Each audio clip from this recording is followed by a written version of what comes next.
তুমি দিনো আপনি যে পেয়ারা হায়াতুল নবী সকল ঈদে হলো পবিত্র ঈদে মিলাদুন নবী সকল ঈদে সেরা ঈদ হলো পবিত্র ঈদে মিলাদ। যুবকরা হাত উঠাচ্ছেন না কেন? সবাই জবান করে সকল ঈদের সেরা ঈদ হলো পবিত্র ঈদে মিলাদুন নবী। জোরে জোরে কি মারহাবা বলা যাবে না? আজকে ঈদে মিলাদুন নবীর চাঁদ উঠেছে। মারহাবা জোরে বলেন না? আজকে পবিত্র ঈদে মিলাদুন নবীর চাঁদ উঠেছে। আশিকে রাসূল আর মুমিন অন্তরে নবীর প্রেমের মদিনাওয়ালার প্রেমের ধুলা লেগেছে। কথা বলেন ঠিক কিনা? খুশি না বেজার? सबसे बेहतर ईद मिलादुन नबी का रबीउल अव्वल मास এসেছে। রবিউল অর্থ বসন্ত, আউয়াল অর্থ প্রথম, প্রথম বসন্ত। বসন্তকাল আসলে এই গাছের ডালে পাতার তুলা লাগে, নতুন পাতা গজায়। আর আরবি রবিউল আউয়াল মাস যখন আসে আশিকের হৃদয়ে নবীর প্রেম জন্মায়। ঠিক কিনা বলে?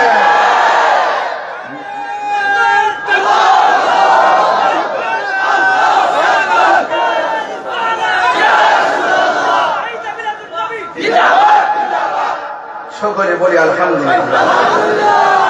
উপস্থিত কুমিল্লা, বাঙ্গুরা, সলপা, ইসলামপুর, হাজী পান্ডুবাড়ি সমাজার মাঠ মোস্তফা জোহরা তাহফিজুল কোরআন মাদ্রাসার উদ্যোগে তৃতীয় বার্ষিক সুন্নি মহাসম্মেলনের সম্মানিত সভাপতি, বিশিষ্ট শিল্পপতি জনাব আলহাজ আব্দুল বাসির সরকার সাহেব,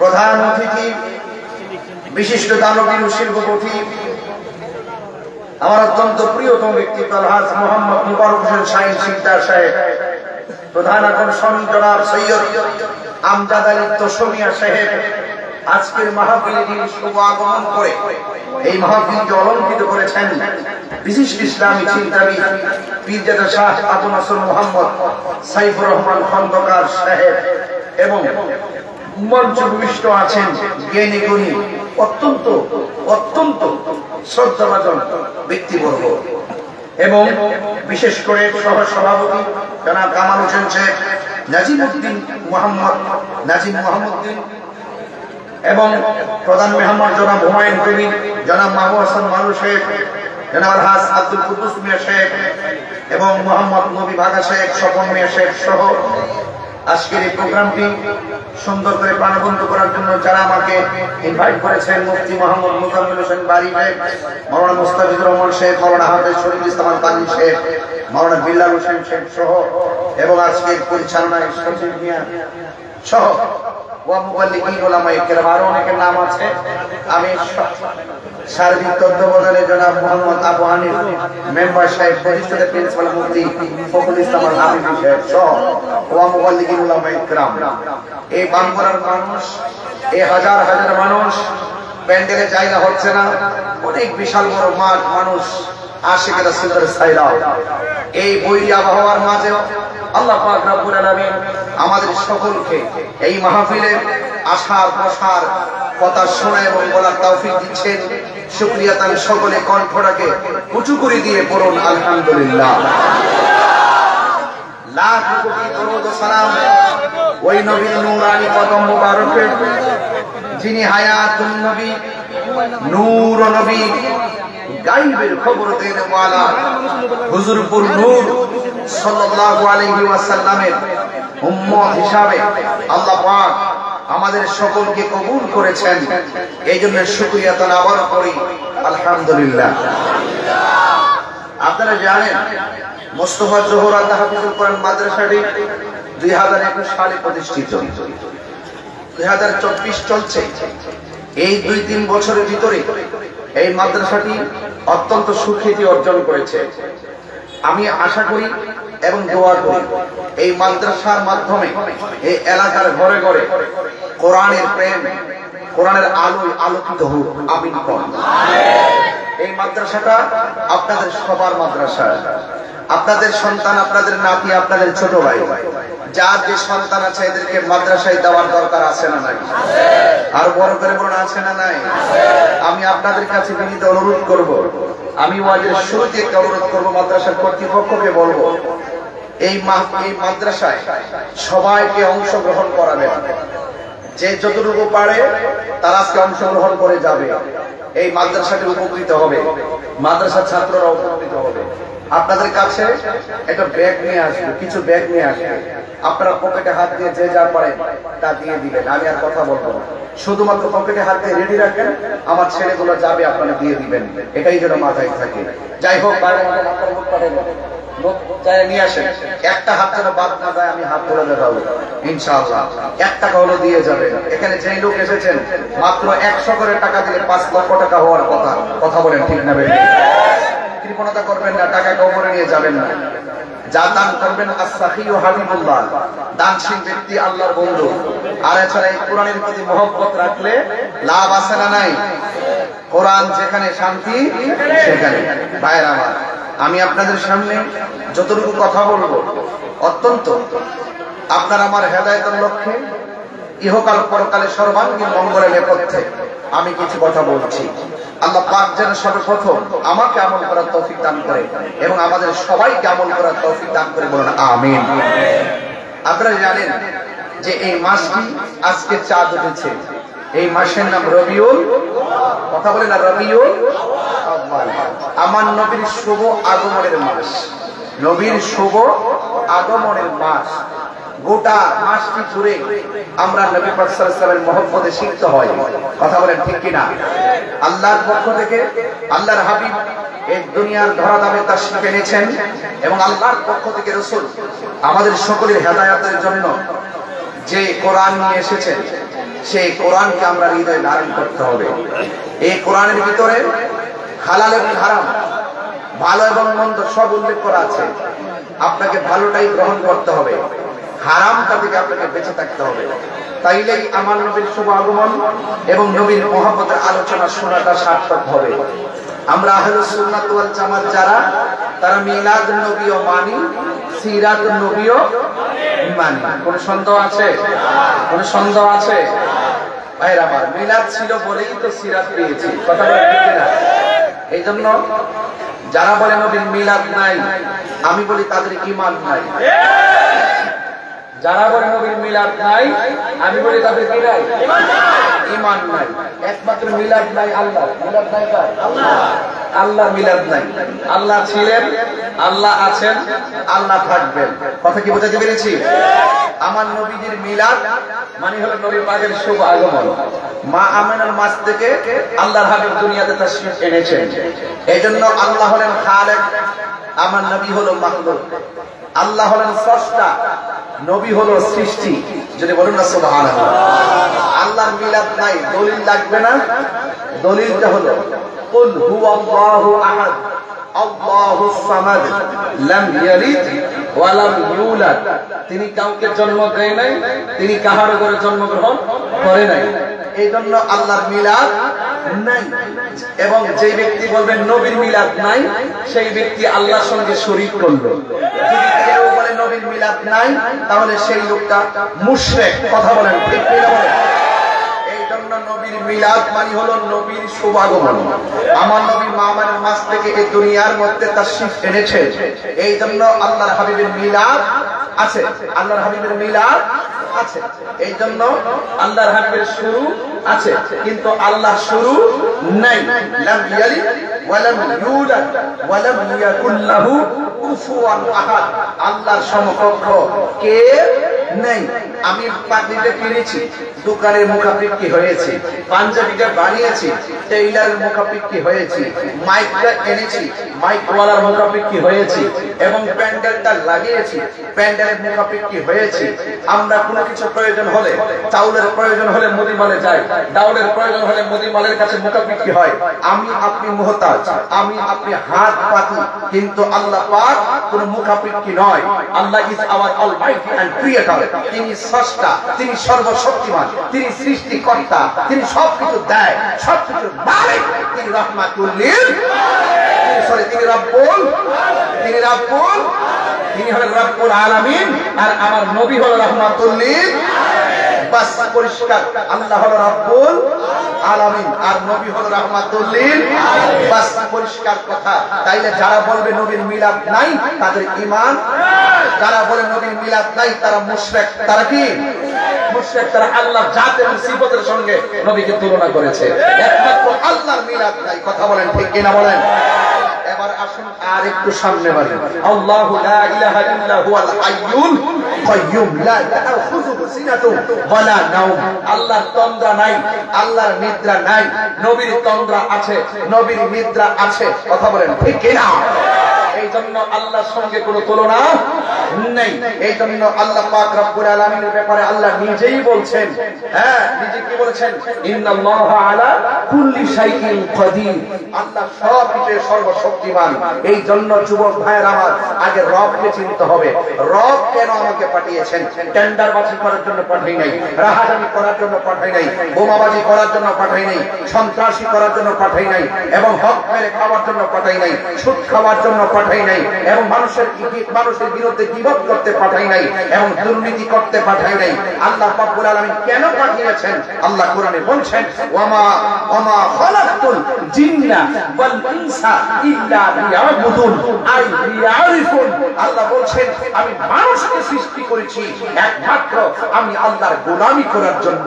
লিয়াবুদুন তাফসীরে লেখা আছে লিয়ারিফুন, আমি আল্লাহকে জানার জন্য, আমি আল্লাহকে বোঝার জন্যই, আমি আল্লাহর ইবাদতের জন্যই আমি পৃথিবীর মধ্যে মানুষকে সৃষ্টি করেছি। এখন ইবাদতটা করবেন কেমনে?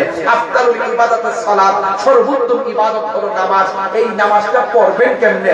এই জন্য রাসূল বলেছেন সাল্লু কামা রাআইতুমুনি মুসাল্লি, তোমরা এমন ভাবে নামাজ পড়ো যেমন ভাবে আমি নবী নামাজ পড়ি।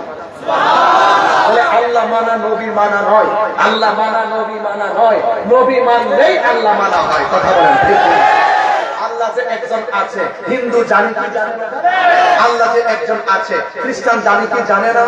আল্লাহ যে একজন আছে, বৌদ্ধরা জানে কি জানে না? আল্লাহ যে একজন আছে, ইহুদিরা জানে কি জানে না?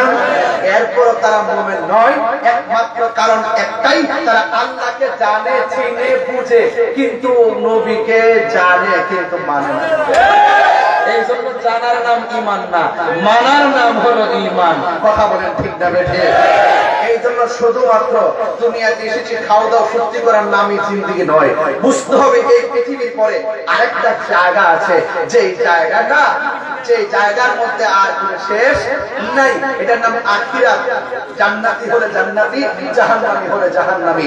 এই জন্য রাসূল করিম সাল্লাল্লাহু আলাইহি ওয়াসাল্লামকে আল্লাহ পাক দুনিয়াতে পাঠিয়েছেন আমাদের হেদায়েতের মডেল বানায়। জোরে বলেন সুবহানাল্লাহ। রাসূল হলো আমাদের জন্য মডেল। লাকাদ কানা লাকুম ফি রাসূলিল্লাহি উসওয়াতুন হাসানা। রাসূলের মাঝে আছে উত্তম আদর্শ। এই জন্য রাসূল ছাড়া কোনো উপায়। এই রাসূল মিলাদুন নবীতে এসেছেন। আমাদের সমাজের অনেকের মিলাদুন নবী নাম শুনলেই চেহারা কালো হয়ে যায়। আছে কিনা বলেন? আমি গত পরশুদিন ওয়াজ করেছিলাম চট্টগ্রাম। একজন আমাকে প্রশ্ন করছে, হুজুর জশ্নে জুলুস ঈদ মিলাদুন নবী যে পালন করেন দলিল দেন। আমি বলছি দলিল আমাদের বাপ দাদারা 14,000 বছর দিয়ে আইছে, দেওয়ার পরও মতানৈক্য ছিল। এখন আমি আর দলিল দেই না।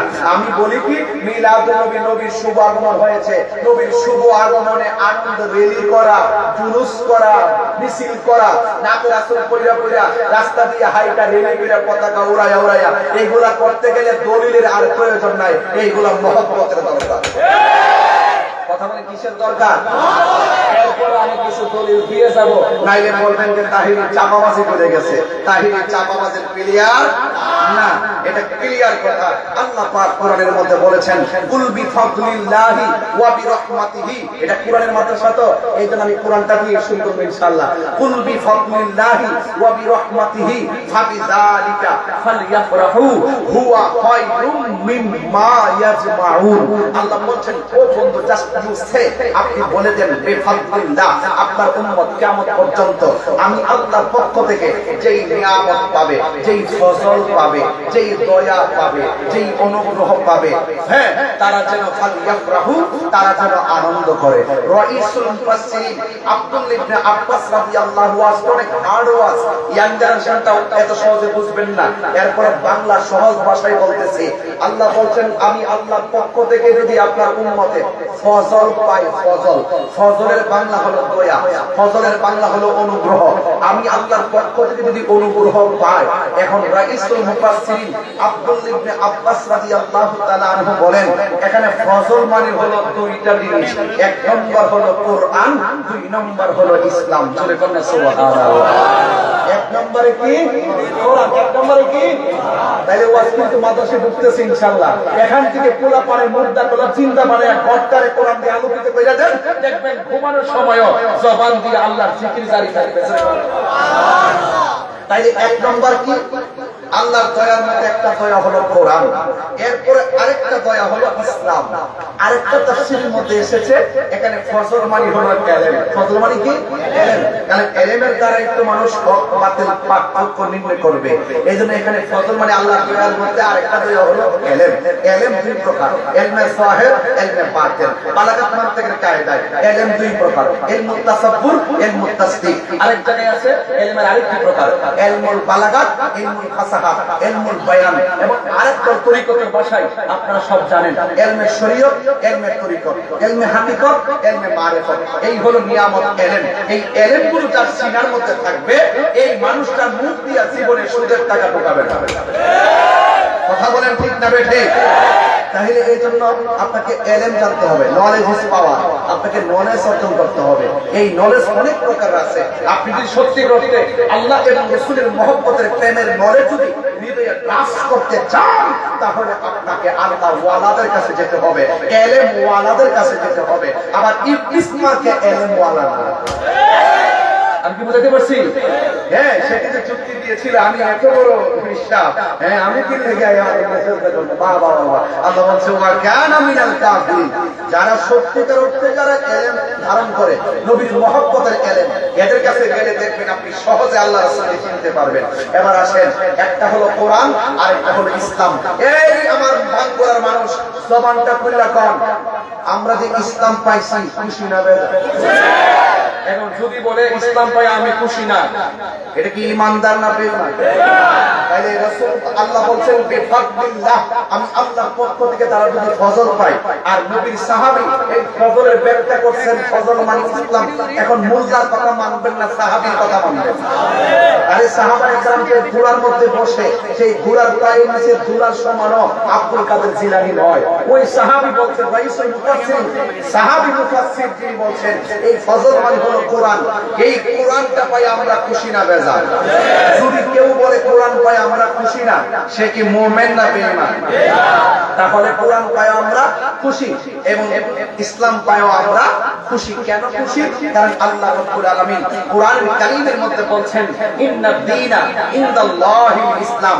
নিশ্চয়ই আল্লাহর কাছে একমাত্র মনোনীত ধর্মের নাম, আরো বড় করে বলেন, ধর্মের নাম ইসলাম। তাহলে পরিষ্কার, আমরা হিন্দুর ঘরে জন্মগ্রহণ করি নাই, আমরা খ্রিস্টানের ঘরে জন্মগ্রহণ করি নাই, আমরা বৌদ্ধের ঘরে জন্মগ্রহণ করি নাই, আমরা মুসলমানের ঘরে জন্মগ্রহণ করেছি।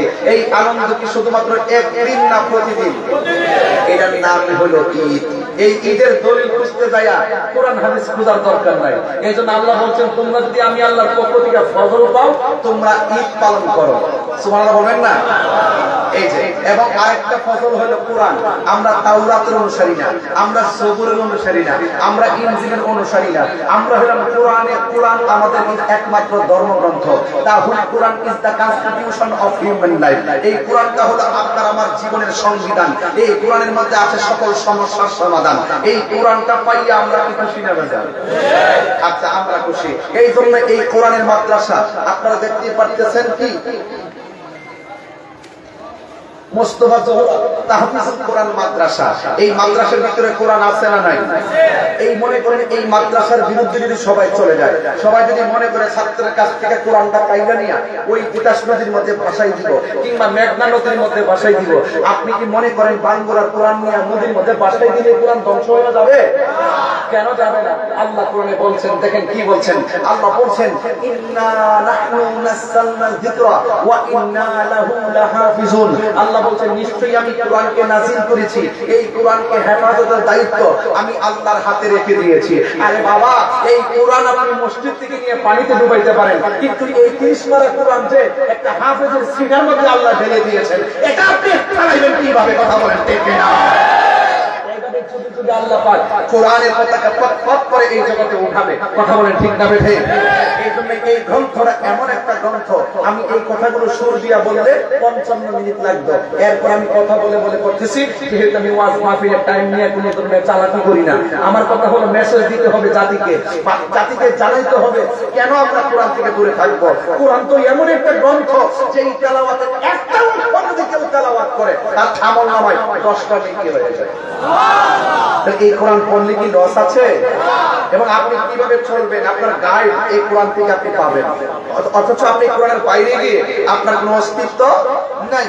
এই কোরআনটা এমন গ্রন্থ, একটা জের জবর পেশের কোনো সন্দেহ। আল্লাহ বলছেন লা রাইবা ফীহি হুদান লিল মুত্তাকিন। এই কোরআনটা এমন একটা গ্রন্থ যে এই কোরআনের মধ্যে কোনো সন্দেহ নাই। তাই এই কোরআনটা তেলাওয়াতের দরকার আছে না নাই? আরো বড় করে আছে না নাই? আমরা তো সূরা ফাতিহা ভালো করে তেলাওয়াত করতে পারি না, আমরা তো 10টা সূরাও ভালো করে তেলাওয়াত করতে পারি না।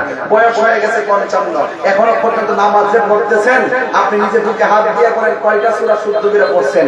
এই যে যুবক ছেলের অ্যামাজিং ফিগার এন্ড ফাইটার যারা রয়েছে, যারা একদম তরুণ যোদ্ধা রয়েছে, যারা বিপ্লবী ছাত্র জনতা রয়েছে, তোমরাই বলো তোমাদের জীবনে কয়টা সূরা মুখস্থ করেছো?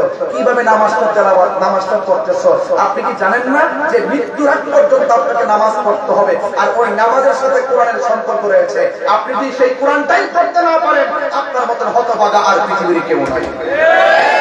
এখনো সময় আছে, সময় থাকতে আপনার সন্তানটাকে এই মাদ্রাসার মধ্যে আপনি দিয়ে দেবেন। এই মাদ্রাসায় দিয়ে দিবেন। আমি এই মাদ্রাসায় ঢোকার পরে আমার কাছে অনেক ভালো লেগেছে, অত্যন্ত সিকিউরিটি প্লেস, একদম নিরাপদ একটি জায়গা, আমার কাছে অনেক ভালো লাগছে। আপনার সন্তানকে এখানে দিবেন, কারণ হাদিস শরীফের মধ্যে পড়েছি রাসূল করিম সাল্লাল্লাহু আলাইহি ওয়াসাল্লাম বলেছেন যে এই ব্যক্তি কোরআনে হাফেজ হবে, যে সন্তানটা কোরআনে হাফেজ হবে, এই সন্তান আপনাকে সুপারিশ করে জান্নাতে নিয়ে যাবে। তাহলে এই কোরআন আমরা তেলাওয়াত চাই কি চাই না? আরো বড় করে চাই কি চাই না? তাকে নিয়ে এসেছি। আমার বাড়ি হলো ব্রাহ্মণবাড়িয়া সদর, মাসিহাতা ইউনিয়ন, চাঁদপুর গ্রামে আমার বাড়ি, নদীর পার আমার বাড়ি। কিন্তু আমি যখন থেকে এসেছি এরপরও তো আমার অ্যাড্রেস আছে। এই যে কোরআনটা পড়ানো হয় মোস্তফা জোহরা তাহফিজুল কোরআন মাদ্রাসায়, যে কোরআনটা পড়ানো হয়, আসেন না এখন লাইব্রেরিতে ঢুকি, রিয়াল থেকে কোরআনটা হাতে নিয়ে বলি, ও কোরআন তোমার বাড়ি কোথায়? তুমি যে শুধুমাত্র প্রেস থেকে তৈরি হচ্ছ আর যদি সাপ্লাই দিচ্ছ, তোমার কোনো আসল পার্মানেন্ট অ্যাড্রেস আছে কিনা? কোরআনের কারিমের মধ্যে আল্লাহ পাক বলে দিয়েছেন বাল হুয়া কুরআনুম মাজিদুন ফি লাওহিম মাহফুজ।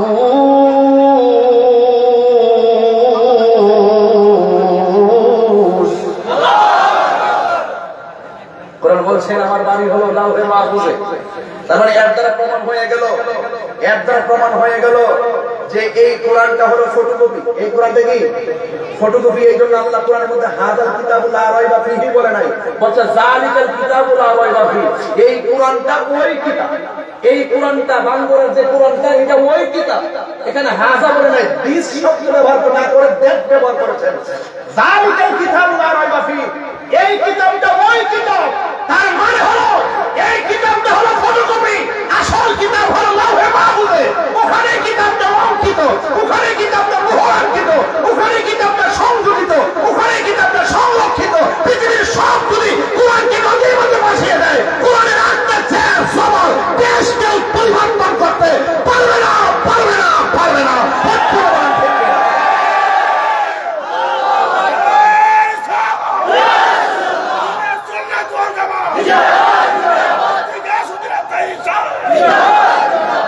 আমার কথা কি পরিষ্কার?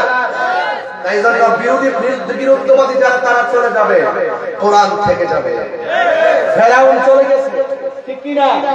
নমরুদ চলে গেছে, আবু জাহেল চলে গেছে, আবু লাহাব চলে গেছে, যাবতীয় বেঈমানরা চলে গেছে, কিন্তু ইমামে হুসাইনের পতাকা আছে না নাই? আবু বকরের পতাকা আছে না নাই? ওমরের পতাকা আছে না নাই? উসমানের পতাকা আছে না নাই? মাওলানার পতাকা আছে না নাই? এই জন্য আপনাকে জানতে হবে, জানার নাম ঈমান নয়, মানতে হবে। আপনাকে মানতে হবে, মানার নাম ঈমান। এই জন্য সবাই সমানতা করে সিদ্ধান্ত নেন, এই কোরআনের সাথে সম্পর্ক রাখার দরকার আছে না নাই? ইনশাল্লাহ সন্তান দিবেন তো? ইনশাল্লাহ। আমি আবারও বলছি, কোরআন কেন পড়বেন? আসুন, আপনি তেলাওয়াত করতেছেন, আমি শুনতেছি, অথবা আমি তেলাওয়াত করতেছি, আপনি শুনতেছেন। আপনি তেলাওয়াত করে যে সওয়াবটা পাইলেন, পাশে থেকে আমি শুই না, আমার আমলনামায় সেই সওয়াব চলে এসেছে।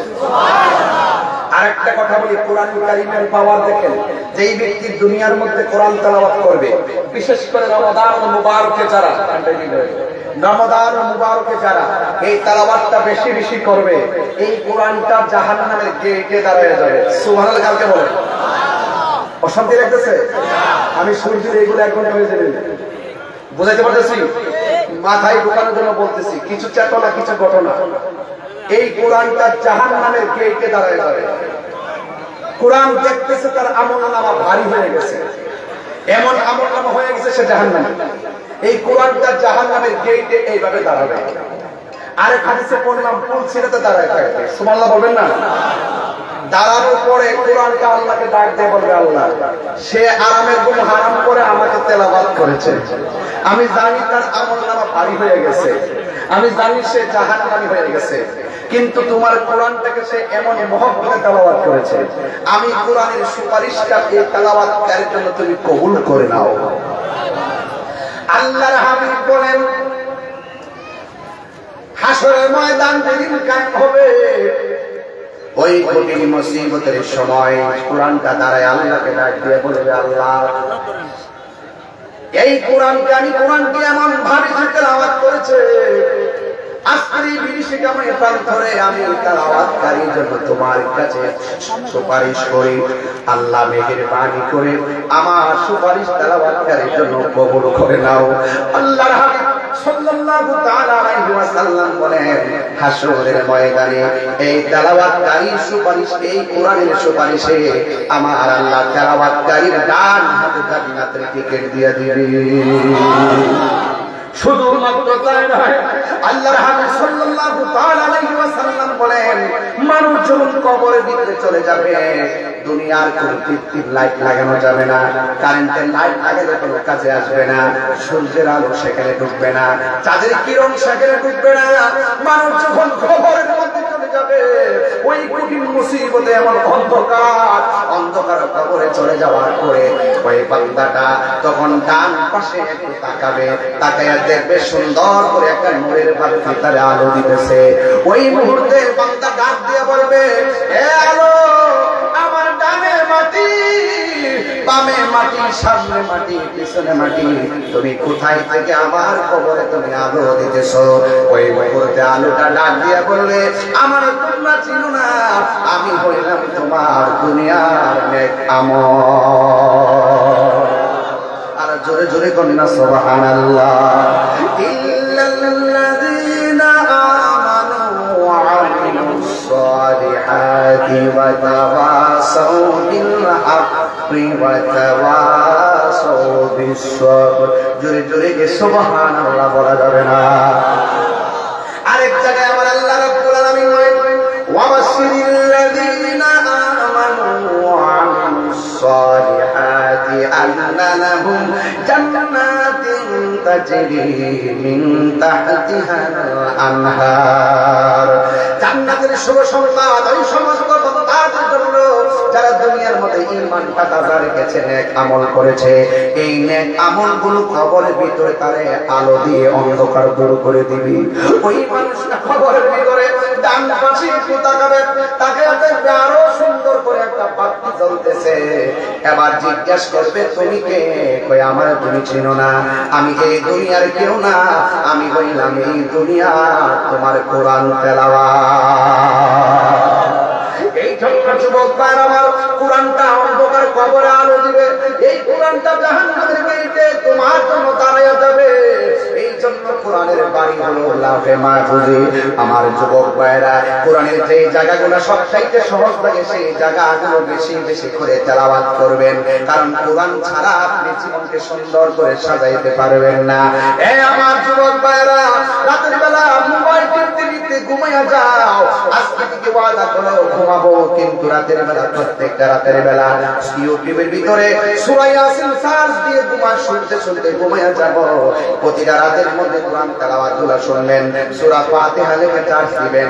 এত গান শিখতে পারেন, এত নাটক শুনতে পারেন, এত ছবি ইতিহাস মনে রাখতে পারেন, এত কিছু করতে পারেন।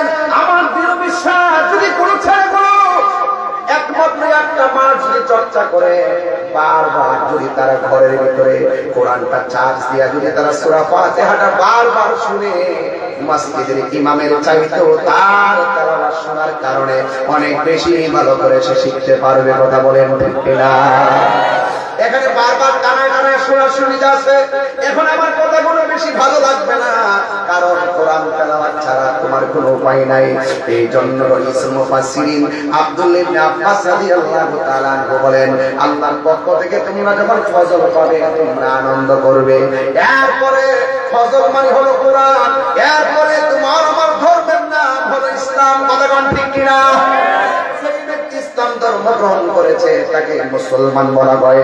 আল্লাহ রাব্বুল আলামিন কোরআনের মধ্যে অ্যালার্ট করে দিয়েছেন, জানায়া দিয়েছেন, ইয়া আইয়ুহাল্লাযীনা আমানু তাকুল্লাহা হাক্কা তুকাতিহি ওয়া লা তামুতুন্না ইল্লা ওয়া আনতুম মুসলিমুন।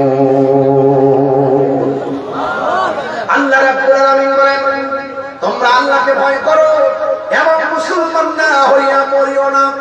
এখন আমরা কি মুসলমান না বেঈমান? তো মুসলমান তো ঠিক আছে, কিন্তু মুসলমানের চোখ ঠিক নাই, মুসলমানের জবান ঠিক নাই, মুসলমানের হাত ঠিক নাই, মুসলমানের চোখ ঠিক নাই। যদি কেউ হাতকে হেফাজত করতে না পারে, জবানকে হেফাজত করতে না পারে, সে নামে মুসলমান, হাকিকতে বেঈমান। ঠিক কিনা? দলিল কি দলিল? আমার নবী বলছেন, ক্বালান নবী সাল্লাল্লাহু তাআলা আলাইহি ওয়াসাল্লাম, মান সালিমাল মুসলিমুনা মিন লিসানিহি ওয়া ইয়াদিহি। যার হাত দ্বারা কেউ কষ্ট পায় না, যার জবানের কথার দ্বারা কেউ কষ্ট পায় না, ওই মানুষটা হলো মুসলমান।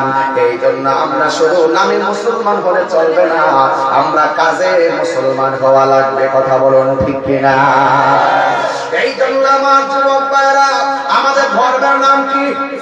আরো বড় ধর্মের নাম কি?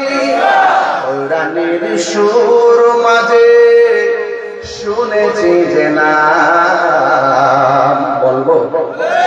এই যুবকরা বলতে, আমার যুবক পোলাপান্ডি কোথায় আছে? হাত করে আমি কি বলবো এটা ইনশাআল্লাহ? কোরআনের ভিতরে প্রেম আছে না নাই? কোরআনের সুর মাঝে শুনেছি যে নাম, আজানের সুর মাঝে শুনেছি ও নাম। কোরআনের সুর মাঝে শুনেছি যে নাম, আজানের সুর মাঝে শুনেছি ও নাম। ও নাম শুনেছি আমি আমার হৃদয়ে, হে রাসূল নাবিজি তোমায়, হে রাসূল নাবিজি তোমায়। আরশের বুকে লেখা ও মধুর নাম, তামাম আলমকুল জানায় সালাম। সুবহানাল্লাহ বলে রে। আরশের বুকে লেখা ও মধুর নাম, তামাম আলমকুল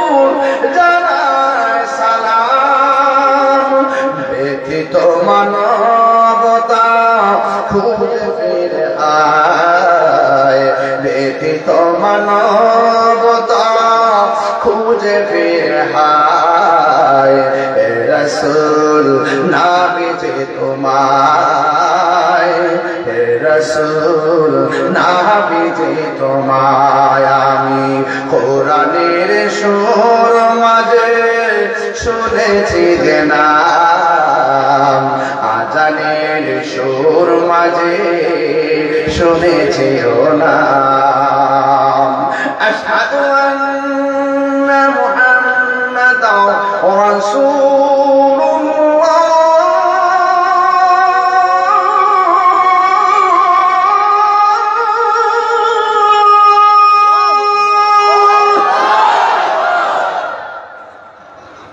আজানের নাম আছে ইকামতে আসেনি আরশের বুকে লেখা ও মধুর নাম কার নাম নবীর নাম কার নাম আরশের বুকে লেখা ও মধুর নাম তামাম আলম কুল জানায় সালাম হাত তুলে বল ঠিক কিনা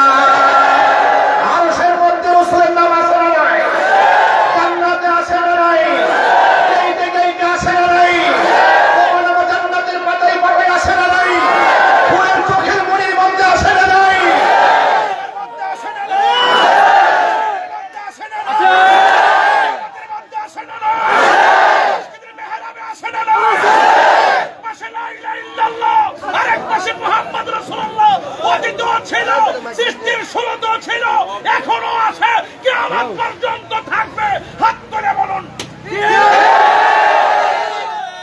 তাকবীর আল্লাহু আকবার রিসালাত ইয়া রাসূলুল্লাহ সুন্নাত ওয়াল জামাত জিন্দাবাদ জিন্দাবাদ মিলাদুন নবী জিন্দাবাদ জিন্দাবাদ আমাদের মুক্তি গিয়াসউদ্দিন তাইনি সাহেব জিন্দাবাদ আল্লাহু আকবার বলেন আরো যে আল্লাহু আকবার এই বাংলার মানুষ মুরাদনগরের মানুষ আপনাদের এলাকায় কিছু কিছু জাহেল মুরাক্কাব আছে যারা বলে মেহরাবের মধ্যে এক পাশে আল্লাহর নাম আরেক পাশে নবী নবী লেখা যাবে না যারা বলে লা ইলাহা ইল্লাল্লাহ পাশে মুহাম্মদুর রাসূলুল্লাহ লেখলে নাকি শিরক হবে আমি তাদেরকে জানাতে চাই যেথায় আল্লাহর সাথেই নবী আমরা আল্লাহর সঙ্গে শরীক করি না কিন্তু রাসূলুল্লাহর গন্ধ এই জন্য আল্লাহ পাক রব্বুল আলামিন আরশের চৌকাঠে লা ইলাহা ইল্লাল্লাহ মুহাম্মদুর রাসূলুল্লাহ পাশে লিখে রেখেছিলেন এটা মসজিদের মেহরাবে থাকবে এটা আমাদের কালিমা যারা বলবে আল্লাহর পাশে নবীর নাম লেখা যাবে না এটা কখনো মুসলমানের ইমানদার হতে পারে না আছে কিনা বলেন আছে কিনা বলেন এই তো লা ইলাহা ইল্লাল্লাহ কষ্ট হইতেছে নাকি কষ্ট হইতেছে নাকি আমার সিনের নাম না সিনের নাম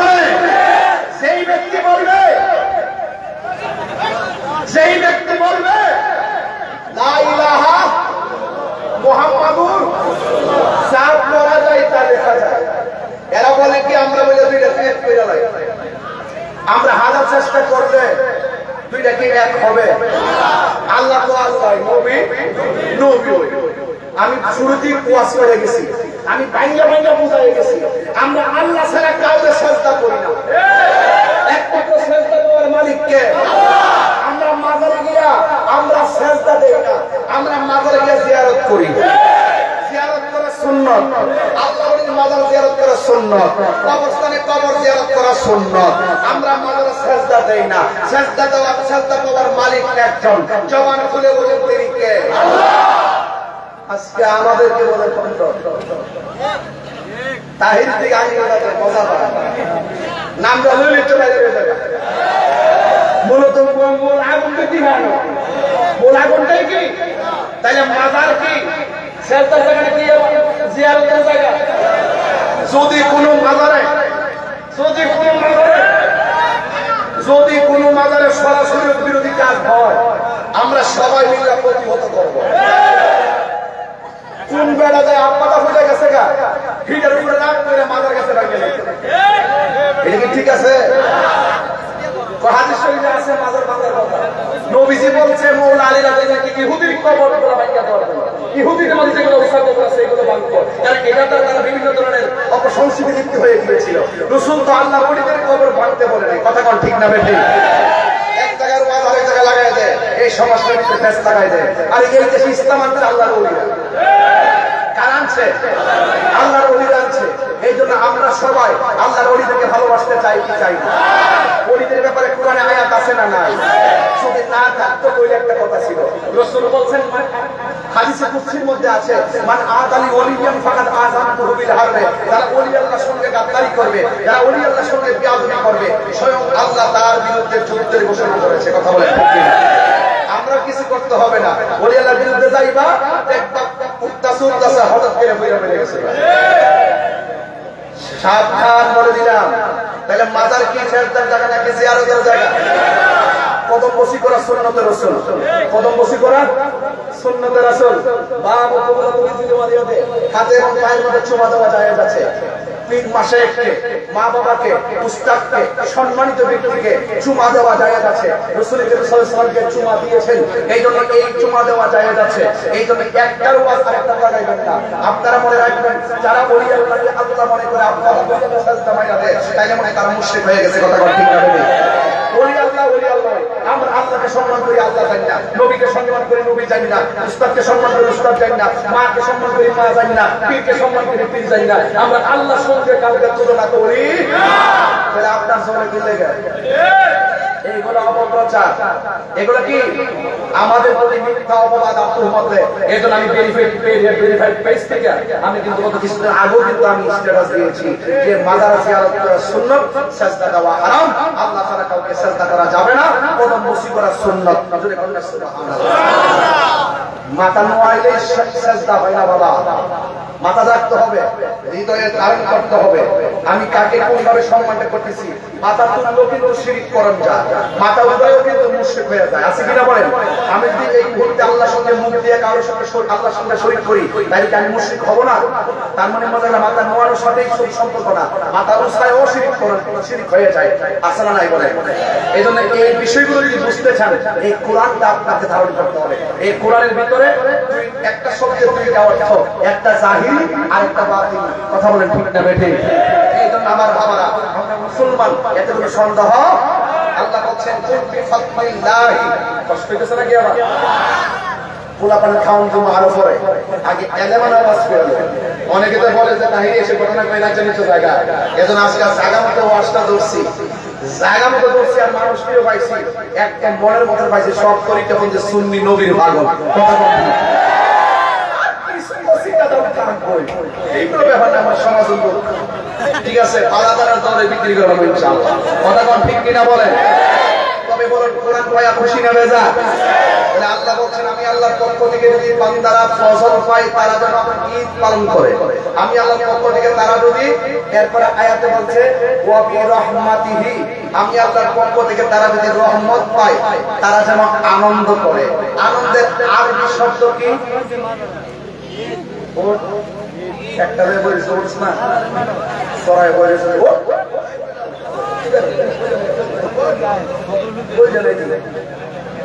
ঈদ অর্থ কি?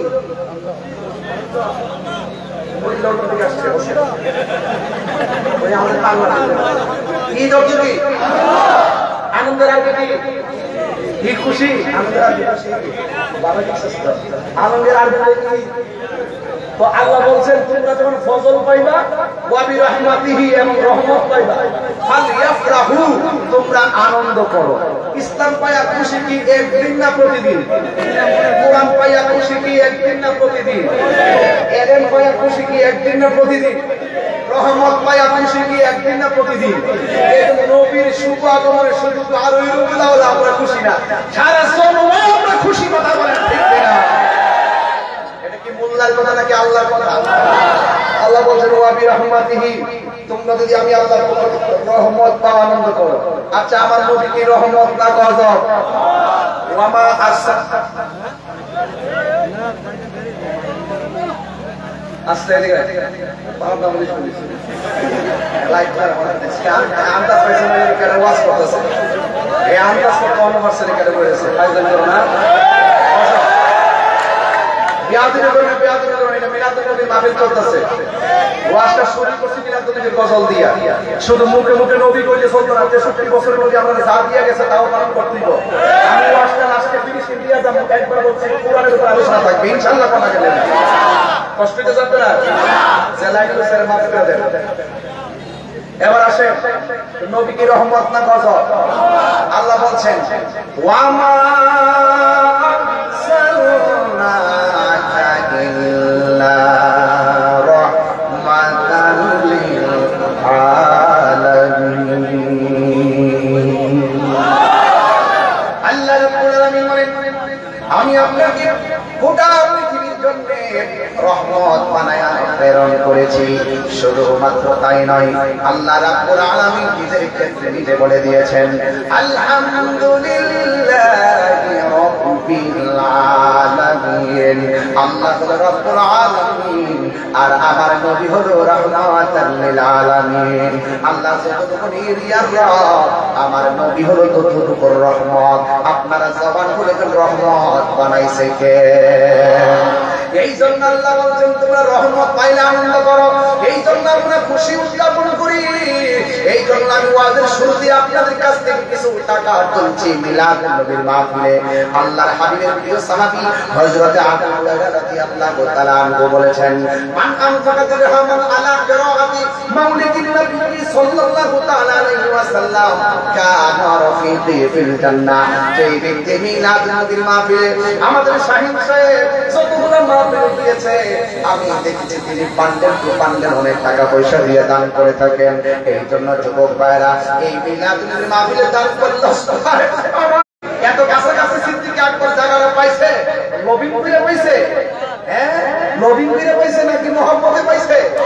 মহব্বতে জায়গা পাওয়া যায়, মহব্বতে দিদার পাওয়া যায়, মহব্বতে আল্লাহ রাসূল পাওয়া যায়। কথা বলেন ঠিক কিনা? এই জন্য সিদ্দিক আকবর বলেন যে ব্যক্তি মিলাদুন নবীর মাহফিলে 1.5 হাত পরিমাণ টাকা দান করবে, ওই মানুষটা আমি আবু বকরের সাথে, আমি আবু বকরের সঙ্গে জান্নাতে আমার বন্ধু হয়ে যাবে। নবীর প্রিয় সাহাবী হযরত আবু বকর সিদ্দিক, নবীর প্রিয় সাহাবী হযরত আবু বকর সিদ্দিক, ভালোবেসে শুইল পাশে, ভালোবেসে শুইল পাশে, এ যাইয়া দেখো মদিনা মদিনা মদিনা, আয়াসে গো মুমিনের ঠিকানা, বলো মদিনা মদিনা, মাশাআল্লাহ দিনের ঠিকানা। দিদার চেয়ে কাগো তোমরা, দিদার ও তোমরা হও না নবীর দেওয়ানা, মদিনা মদিনা আসে গো মুমিনের ঠিকানা। জোরে জোরে কে আল্লাহু আকবার বলা যাবে না? আমার নবী আপনার নবী রাহমাতুল লিল আলামিন দুনিয়াতে সব আগমন করেছেন। মা না বলে আমি দেখলাম 12 রবিউল আউয়ালের রাতের বেলায়, 11 তারিখ দিন গত রাতের বেলায় আমি দেখলাম আমার নবী মুনির বাম দিক দিয়া একটা নূরের জ্যোতি বের হয়েছে। আমি দেখলাম কিছুক্ষণ পরে আমার সামনে সর্বজাত একটা নূরের পুতুল কপালটারে নাকটারে লাগাইয়া সর্বপ্রথম স্লোগান দিতেছে আল্লাহ ছাড়া কোনো মাবুদ নাই। আল্লাহ ছাড়া কোনো মাবুদ, আল্লাহ ছাড়া মাবুদ নাই। এরপর আমার নবী বলছেন আমি নবী হইলাম আল্লাহর রাসূল। এই জন্য লা ইলাহা ইল্লাল্লাহ হলো ওয়াহদানিয়াতের স্লোগান আর মুহাম্মাদুর রাসূলুল্লাহ হলো রিসালাতের স্লোগান। এই জন্য আমার নবী আপনার নবী স্লোগান দেওয়ার পর আমরা বলে আমি একটু নবীকে ধরতে গেলাম, ওই মুহূর্তে 4টা মহিলা, একটা মহিলার নাম হলো হাজরা, আরেকটা মহিলার নাম হলো হাওয়া, আরেকটা মহিলা হলো মরিয়ম, আরেকটা মহিলার নাম হলো আসিয়া। আমাদের সমাজের ভিতরে অনেক মহিলা আছে, স্বামীর নির্যাতন আছে না নাই? এই জন্য আমি আমার মাদেরকে বলবো মা, আসিয়া কিন্তু ফেরাউনের সংসার করেছে, কিন্তু দিনের বেলা কাজ করেছে, রাতের বেলা ইবাদত করেছে, একজনের জবান করে তিনি কে? আমার সমাজের ম্যাক্সিমাম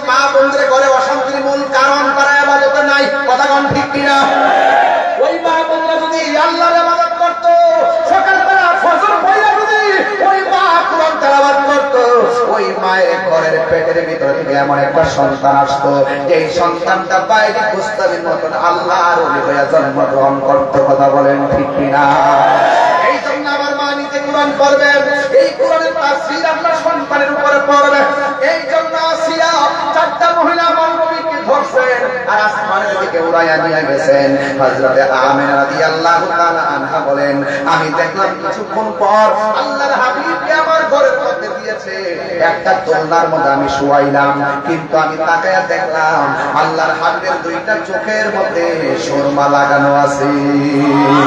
শুধুমাত্র সুরমা নয়, জান্নাতি জামা কাপড় পরিধান করা অবস্থায় এই যুবক আমার নবী খোপনা হইয়া দুনিয়ার মধ্যে এসেছে, নবী লজ্জাস্থানটাও দেখে নাই। এই জন্য আমার আমেনা বলেন, আমার সন্তানটা দুনিয়ার মধ্যে সাজাইলো।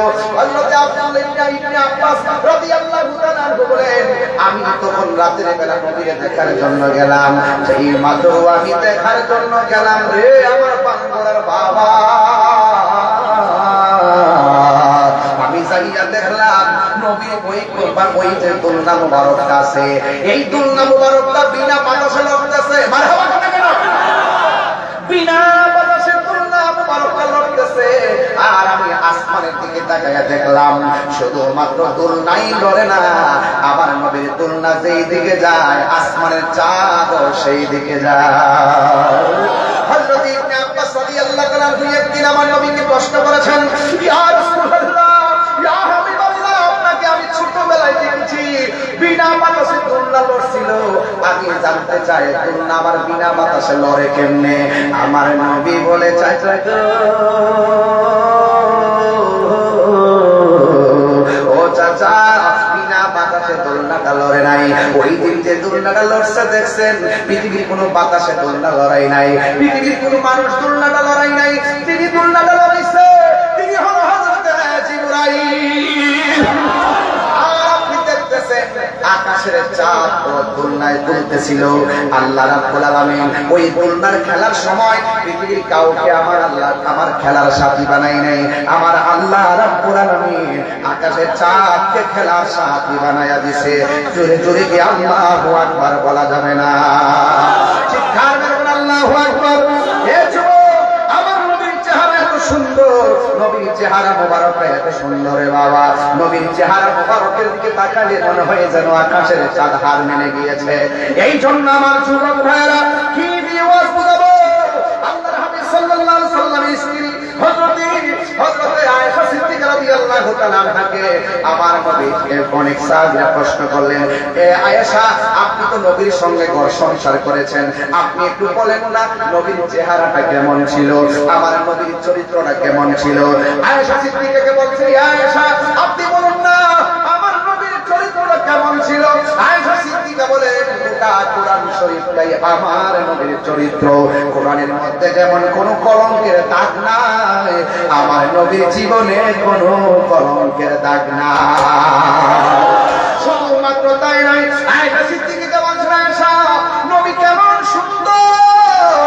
ওই মুহূর্তে আমার নবী, আপনার নবীর স্ত্রী, সবচাইতে সুন্দরী স্ত্রী ডাক দিয়ে বলে, পৃথিবীর মানুষ শুনে যাও, আল্লাহর হাবিব কেমন সুন্দর ছিল জানো না? আরে ইসু আলাইহিস সালাম যখন মহিলাদের মজলিসে গেছে, ওই মহিলারা ফল কাটতে যায় ইসুর নবীর সৌন্দর্যতে কান কাটতে ফলাইছে, টের পাই নাই। আর ওই মজলিসের মধ্যে যদি আমার নবী যাইতো, ইসুর নবীর চাইতে আমার নবী এত সুন্দর, ওই মেয়ে যদি ওই মুহূর্তে আল্লাহর হাবিবের চেহারা তারা দেখতো, তারা ফল কাইটা আঙুল শুধু কাটতো না, কলিজাটা কাইটা টুকরা টুকরা করে না ফলাইতো, কাররার পরিমাণ কোনো টের পেত না। জোরে জোরে কি আল্লাহু আকবার বলা যাবে না?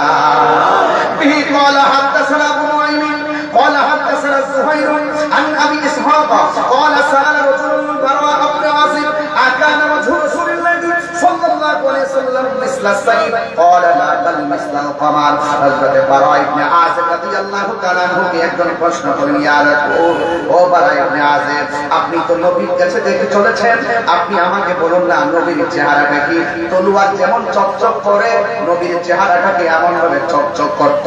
বারা ইবনে আসিফ রাদিয়াল্লাহু তাআলা আনহু বলেন, লা লা, আমার নবীর চেহারা শুধুমাত্র তলোয়ারের মতো চকচক করতো না, বাল মিসলাল কামার, আমার নবীর চেহারাটা একেবারে চাঁদের চাইতে আরো বেশি চিকচিক করতো।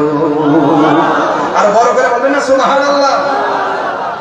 আমার যুবক ভাইরা, এই জন্য আমি বলছিলাম আল্লাহর হাবিবের প্রিয় সাহাবী বলতেছেন রাআইতুন নবী সাল্লাল্লাহু আলাইহি ওয়াসাল্লাম ফি লাইলাতিন ইদহায়ানি ওয়া আলাইহি কুল্লাতুন হামরা।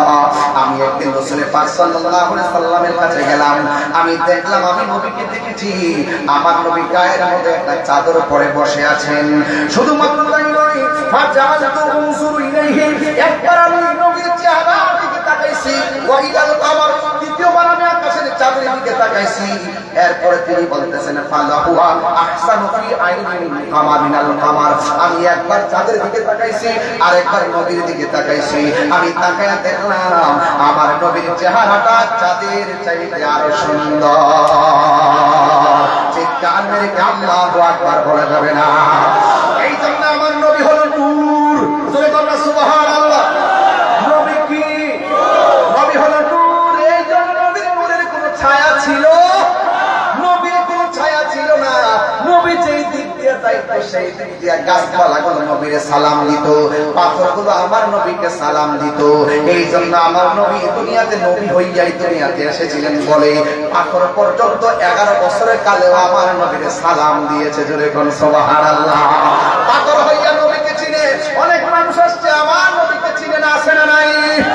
এই জন্য আমি জাবির ইবনে আব্দুল্লাহ আনসারী রাদিয়াল্লাহু তাআলা আনহু قلت يا رسول الله أبي أنت ومن يخبرني عن أول شيء خلقه الله تعالى قبل الأشياء قال يا جابر إن الله تعالى خلق قبل الأشياء نورا نبيك من نوره فجعل ذلك النور يدل بقدرته حيث شاء الله تعالى ولم يكن في ذلك الوقت لوح ولا قلم ولا سماء ولا أرض ولا جن ولا ملك ولا إنس চিৎকার মেরে আল্লাহু আকবার বলেন না। আল্লাহ যখন ছিল একা, নাহি ছিল কোনো সখা, তখন আল্লাহ প্রকাশিতে চায়। আমার নবী যদি না হইত, কিছু পয়দা না করিত, অন্ধকারে থাকিত দরায় রে, সময় যায় বড় দরদ নবী মুস্তাফায়। জোরে জোরে কি আল্লাহু আকবার বলা যাবে না? আমি ওয়াজে আসার আগে এই যে বক্তা ওয়াজ করেছে, এই বক্তার আগে আরেকজন বক্তা ছিল। এই বক্তা একটা আয়াত করেছিলেন,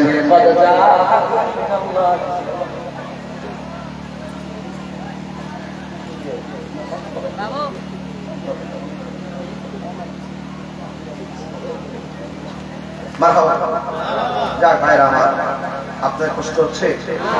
আমার নবীর কথা শুনতে খারাপ লাগে? আমার নবী নূর, কাদ জাআকুম মিনাল্লাহি নূরুন ওয়া কিতাবুন মুবিন। রাসূল এসেছেন আল্লাহর পক্ষ থেকে নূর হয়ে, ওয়া কিতাবুন মুবিন, এবং নিয়ে এসেছেন আল কোরআন, স্পষ্ট কিতাব। এই কোরআনের মাদ্রাসায় আপনারা খেদমত করতে চান কি চান না? আরো বড় করে বলুন, চান কি চান না? আপনারা কি দোয়া করে যাবেন নাকি দোয়া না করে চলে যাবেন? হ্যাঁ, কারা কারা দোয়া না করে যাবেন হাত তোলেন।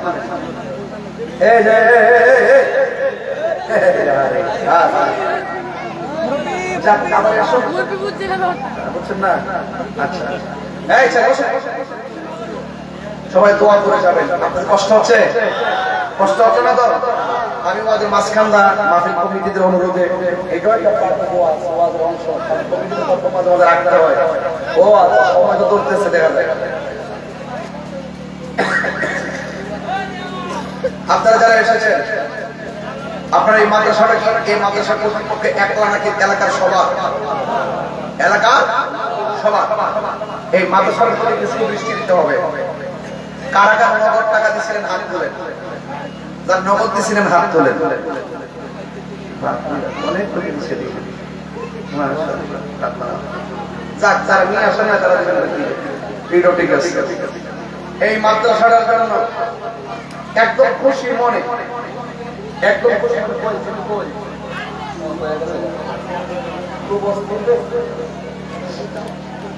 কেউ দোয়া না করে লড়বেন না। কিছুক্ষণের মধ্যে দোয়া হবে, কিন্তু লড়বেন না। জিকির হবে কি ইনশাআল্লাহ? আমার পোলাপান্ডি কই? কত লাগলো? 3 লাখ। আচ্ছা, মাদ্রাসা একটা জায়গা নিচ্ছে, এই জায়গাটা বরাদ করতে 3 লাখ টাকা লাগবে। আচ্ছা, এটা ঠিক আছে, এটা ঠিক আছে। এই শুনেন, এই জায়গাটা বরাদ করতে 3 লাখ টাকা লাগবে। এই টাকাটা ইনশাআল্লাহ আমি আজকে তুলে দিয়ে যাই। একটা লোক বলেন, হুজুর এই মাদ্রাসাটা বড়টা জায়গা দেখেন, আপনি মাটির নিচে যাবেন না, যদি মাদ্রাসার মাটিতে রাখতে দিতে পারেন আজীবন সবকে জারিয়া এই কবরে এই দানের ফজিলত ফ্লেক্সি হতে থাকে, ফ্লেক্সি চলমান থাকবে, চলমান। একটা লোকে হাত করে বলেন, হুজুর আমি এই মাদ্রাসার মাটি ভরাটের জন্য আমি দেবো 1 লক্ষ টাকা। এমন একটা লোক আছে নিয়ে হাত তুলে, একটা লোক আছে নিয়ে এলাকার অনেক মাদ্রাসা জায়গাটা কবরস্থানের সাথে আরো রয়েছে, কন্টিনিউ দোয়া চলবে। একজন লোক দেন, হুজুর আমি 1 লক্ষ টাকা দিলে মাদ্রাসা জায়গাটা ভরাট করার জন্য। কে দিবেন হাত তুলে দয়া করে? হাজার হাজার মানুষ, এত লোক পাওয়া বড় ভাগ্যের ব্যাপার, এত লোকের দোয়া পাওয়া। একটা লোক দেন, হুজুর এই কবরস্থানের সাথে যে জায়গাটা ভরাট করবে এটার জন্য 3 লাখ টাকা লাগে, আপনি 1 লাখ টাকা দিয়ে দিবেন। এমন একটা লোক আসেননি, হাত তুলে। আমি 3 লাখ টাকা তুলে দিয়ে যাই, আসেননি কেউ ইনশাআল্লাহ? কেউ আসেননি? দয়া করে দেন, এটা সবার মাদ্রাসা, ঠিক আছে? আর যদি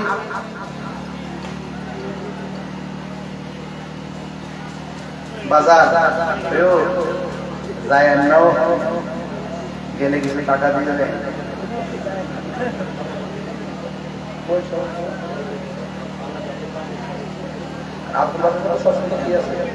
আরো লাগবে, আরো 1 লাখের বেশি চাইছি নাকি?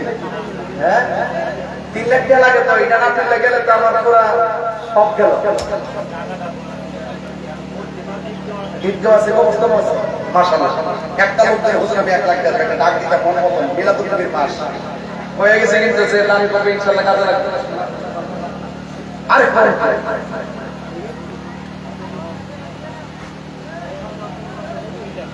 আজকের মাহফিলে সম্মানিত সভাপতি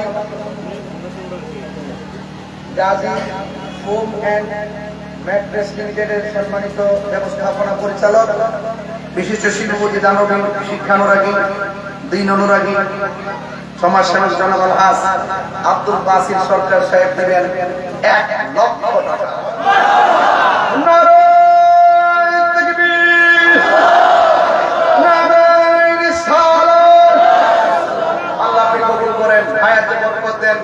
আল্লাহ আব্দুল বাসির সাহেবের মা বাবার গুনাহ মাফ করে দেন।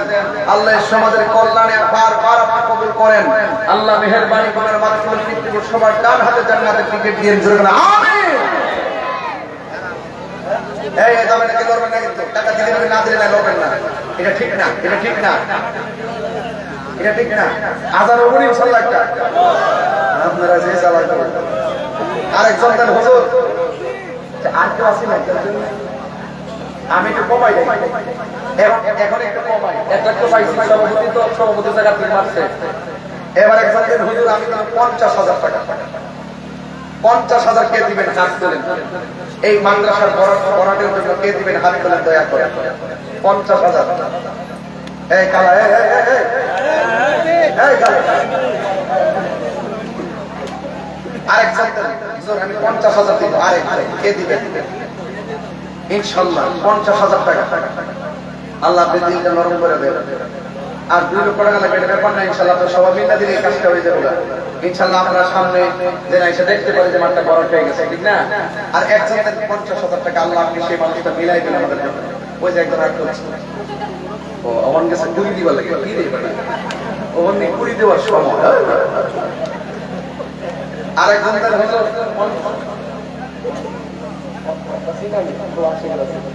আরেকজন ঠিক আছে, ছেলেটা ভালো আছে, আশিকের আছে। আরেকজন 50,000 টাকা কে দিবেন? 50,000। 50 বাবা জানরা দেন না, এরকম করেন না, দেন ইনশাআল্লাহ। 50,000 আল্লাহ। আরেকজন 50 নাই আল্লাহ তাআলা মাদ্রাসা কোন কেমনে?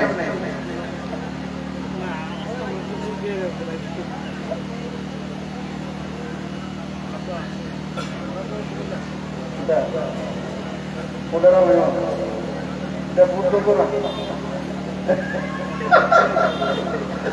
একজন হুজুর এই মাসে দিতে দাও আল্লাহ তাআলা কষ্ট দাও কইলা একদম দেন হুজুর আমি দেব 20000 টাকা একদম দিন খোলা করে বলে দিন খোলা করে একদম 20000 টাকা বিসমিল্লাহ এই 20000 টাকা 10 জন দিলে কিন্তু আমার 2 লাখ টাকা হয়ে যায় এই মূর্তি কে উঠতে না কিন্তু খুব বিপদ 20000 কে দিবেন হাত করে 20000 আমাদের সভাপতির সাথে 1 লক্ষ টাকা 20000 টাকা কি পাবো না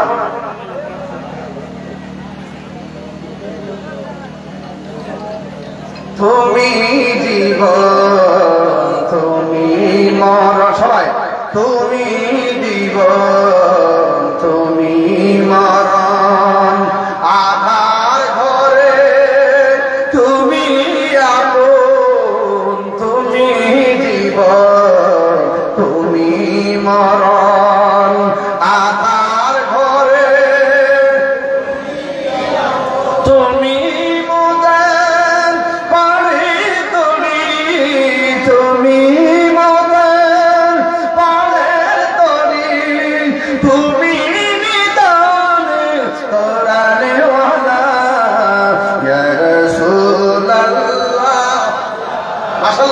Allah ya Rasulullah ya Habiballah ya Rasulullah এই গজলের মহব্বতে নবীর মহব্বতে একজনের হুজুর আমি দিব 10000 টাকা 10000